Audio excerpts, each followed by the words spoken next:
ada pengaduan soal Ditulis ya Prof, nanti lupa.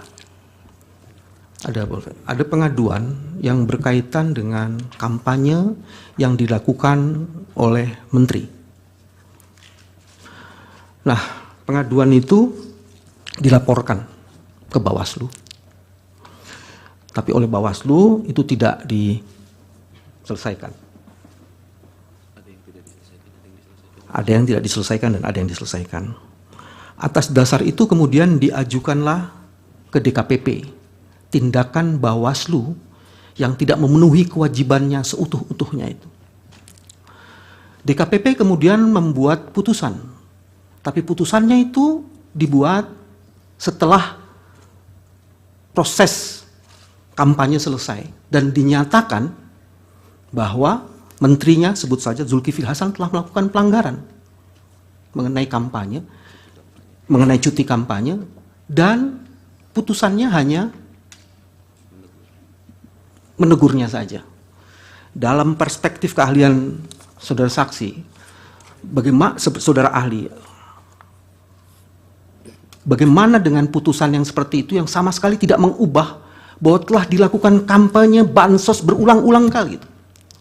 Itu bagian yang pertama. Yang kedua, tadi sudah dikemukakan dengan sangat baik soal diskresi.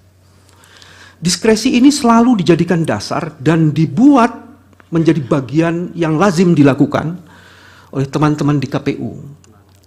Dan surat edaran yang dibuat untuk menindaklanjuti putusan KPU itu, tadi disebutkan tidak boleh dijadikan dasar sebagai diskresi.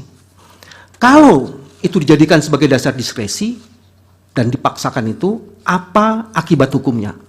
Apakah diskualifikasi terhadap calon-calon tertentu yang tidak memenuhi syarat itu bisa dilakukan? Terima kasih. Pak Refli, silakan. Iya, tadi saudara mengatakan bahwa penetapan Gibran itu adalah pelanggaran dari sudut hukum administrasi.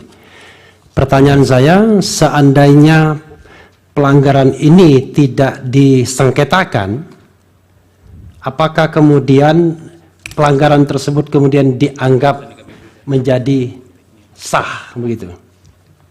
Itu termasuk misalnya tidak, dan apakah masih bisa dipersoalkan di institusi seperti Mahkamah Konstitusi ini? Cukup ya, termohon silakan. Terima kasih kepada saudara ahli. Sebelum kami mengajukan pertanyaan, akan kami bacakan rumusan pasal di dalam peraturan KPU nomor 19 tahun 2023 tentang pencalonan serta pemilu presiden dan wakil presiden.